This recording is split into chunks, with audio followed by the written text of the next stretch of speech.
Most of the artwork that I do is legal. The illegal stuff that I do, I rarely put my name to. I think the difference between my work and other people's work, well, the amount of detail. I think I'm a bit obsessive, compulsive when it comes to making my art, but I think that you have to be these days because there's so many people doing it.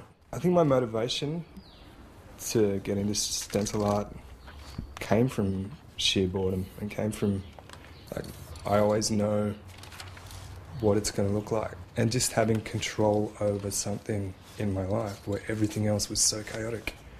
I finally had something that I was good at and something that I enjoyed doing.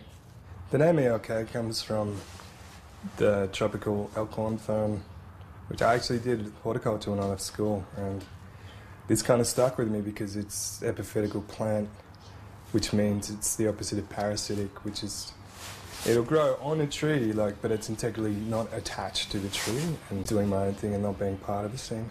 My favourite art pieces that I've made would probably be the Saul Williams piece, which won the Australian Stencil Art Prize last year, and the one with Jesus in the gas mask, which was actually on the cover of Art Monthly in April. Initially I thought it was a joke, like me on the cover of Art Monthly. But it wasn't so much me, myself, it was the fact that there's never been street art on the cover of Art Monthly. So, yeah, I guess that's really good. I guess that shows how far this movement's come. Painting I made of Jesus with a gas mask, and that has been seen as anti-Christian, but it's not at all. It's more saying how pissed off Jesus would be if he came back, to see just how wrong they got his message. Like, all he was really saying was be nice to each other. And look at the state of the world is in today.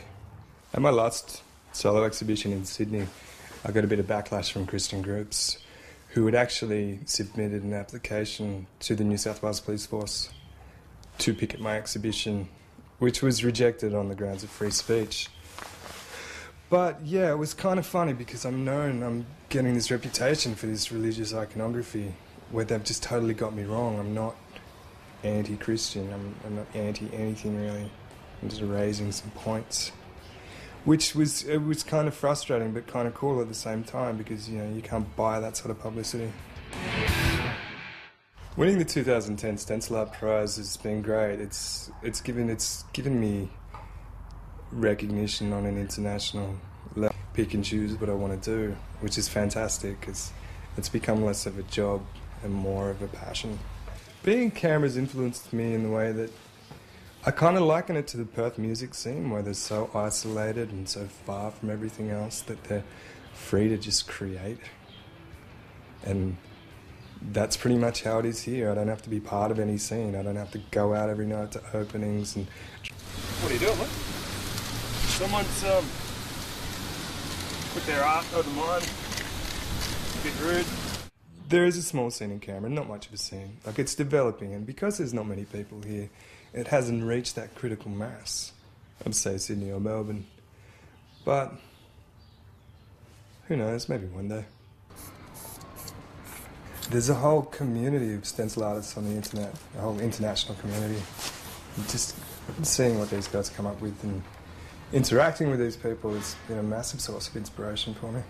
I've done workshops through the Belcon, and I actually did a demonstration with Gallery School in Canberra, which is for a school for underprivileged kids.